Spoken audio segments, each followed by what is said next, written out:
are back with our Mattel 1969 High Dottie doll.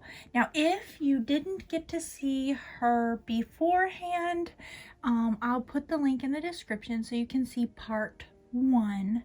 And even if you've seen part 1, you probably are going to wonder, what in the world have I done to her so far? Well, just to get you up to speed, and for those people who don't have time to go ahead to look at the part 1, this was the High Dottie doll. And she had a feature where she held a phone in one arm.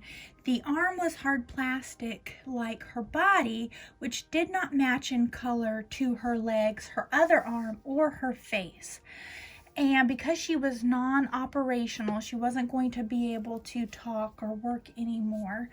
And her hair was in such great shape, I opted to remove her head and find a new body for her. But before I did that, I completely stripped her faded paint.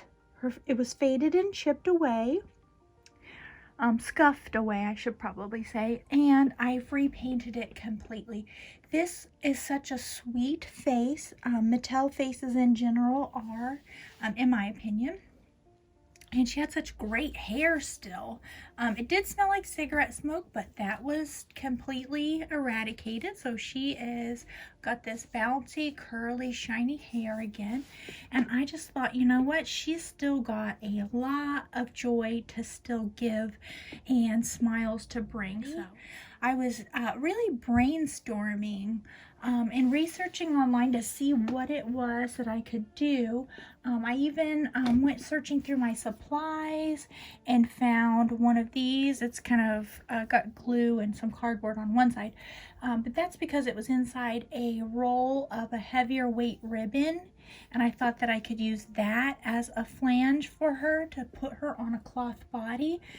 This was too big. I tried a couple of different things that weren't working at all, so I thought, you know what I'm going to do? Instead of trying to buy something online that may or may not fit, I'm going to go see what I have in the bathroom.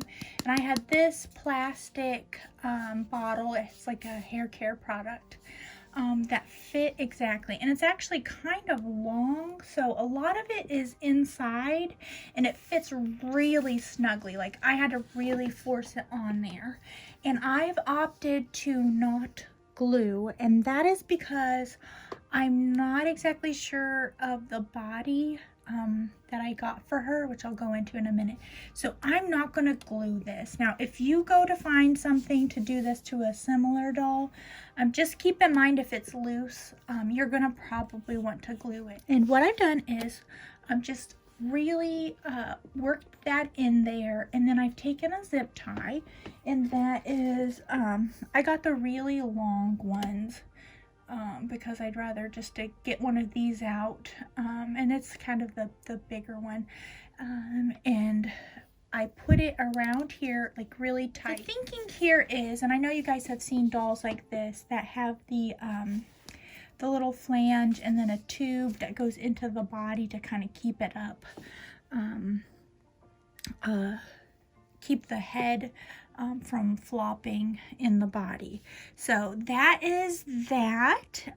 So with this body, it is a little bit bigger. I'll show you here. It's a little bit bigger than what I would want for her, but it's not so bad as to be super noticeable. Like, it's not going to be the first thing you see about her, that the body is a little bit bigger. What I think you're going to notice is that the hands and the feet really blend in and make it to look like this is how it came. When I go to yard sales and thrift stores, I will grab dolls even if I am not really too keen on the face. I'll just get it because if it has a good body, and I can fix it up if it needs work and use it again later, I'll go ahead and grab it, especially if it's like $1 or $2. So what I'm going to do is get a new zip tie out and go ahead and feed it through to prepare. Remember, if you ever have a problem, it gets stuck at the end here, don't fight with it. Just rip it, just pull it back out and then go the opposite direction. That usually solves it. But I don't pull this tight. I just get it ready. That way I'm not fighting with it. And then to get this a little bit more ready, I don't want this to show. I don't know that it will, but just because it's that silver with the writing on it, I feel like that's going to, if there's any gapping here at the neck, then you're going to be able to see that. Now this would be optional because you could tighten it really tight so that wouldn't happen, but I don't want it to be tight because I still want to be able to move her neck. So to prevent this from showing, I'm going to use this tape, and I don't know, what does it say on? It says thread seal tape. So I think it's, well, I know it's used in like plumbing and things. So what I'm going to do is pull, and it comes like this. I don't know what it, I don't know what this material is called, but you can tear it, and it kind of sticks on itself. So just take a little elastic, which I should have done this the first thing to save myself some grief. Okay, there. That's just temporary. All right. So I'm just going to start it here. And as soon as it wraps around enough to touch itself, then it'll stay in place. And again, this isn't to keep the head in place. It has no properties like that are going to keep the head attached to your bottle. If your bottle is loose, you need to find a different bottle or use some glue. This step here, I'm just doing it because I want the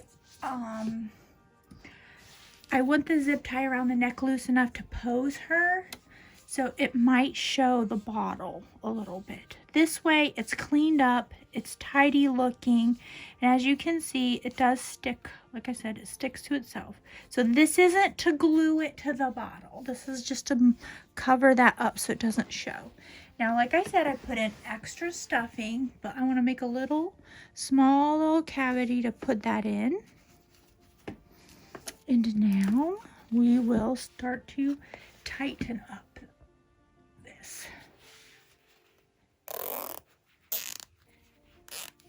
Now make sure the stuffing doesn't show. And in between here and the zip tie is our new flange, because we don't have a flange like this. So that's basically what that zip tie is doing. It's making that channel for the zip tie.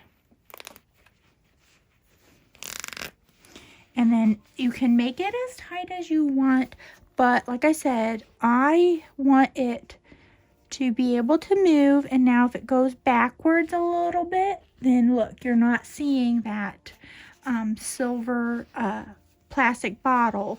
And now I'm just going to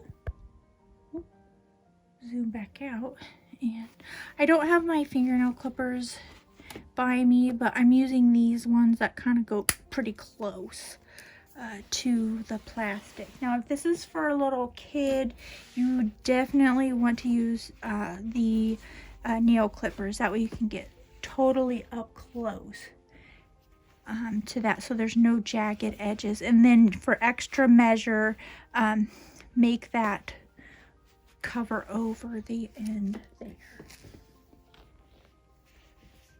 Okay, she is ready to be dressed, and I am going to sew for her, but I did want to finish out her construction before I did sew, because obviously you can't sew for a doll that you're not sure how big it's gonna be. So for now, I'm just gonna put these pajamas on, a little sleeper, and it's newborn, just so she's not sitting around looking sad while I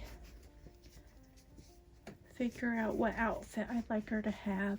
And with spring coming, I'm thinking that we'll probably want to have her in something spring.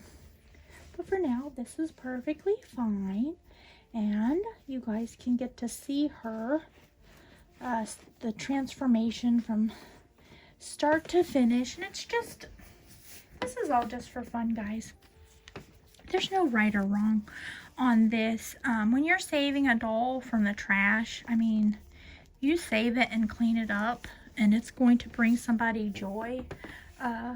Again, for a few years, like I said in the previous video, you can't go wrong that way. You can't. Let us set her up, give her hair a little bit of a brushing here. Boop. Boop. Would help if I actually pay attention. And I'm going to put a couple little bows in her hair. She did have these little bangs, but I could never get them to settle back down. In the pictures, it looks like they're kind of supposed to be kind of off to the side. So I'm going to put these two bows in. And are these the same red? This might be from another package because this doesn't look like the same red. I'll have to go look and change it. But for now, we get the idea. I'm going to put one. Make sure we're in frame. Put one here to kind of disguise her little bangs there. Yeah, those are two different colors. But that's all right. She's still really cute. And a headband would also be really cute, I think. Sometimes you can get away with, depends on how their hair is rooted. Sometimes you can get away with getting it a little bit farther down so the bows aren't super close, and then it just disguises that they did have bangs, and then that way it can be a little bit farther away. There we go. Now that looks really sweet, I think. Now, she is more suited to an actual outfit. So this is just, like I said, to show you a finished actual doll dressed and everything. And I think the important part of this little series with the Hi Dottie doll was just to show, you know, creative ways that you can repurpose older dolls, redo them, and like I said, make them to be loved again. Anyway, you guys, I'll probably be doing some blushing to kind of match more to her face, and then I'll seal it. So even though the matte sealer says matte, you can still see a little bit of a sheen on it that you don't see here. So when I go to do the blushing with the watercolor pencils, I'll seal it so it even matches even more. Thank you guys for spending some time with me, and I hope you have a magical day. Bye-bye.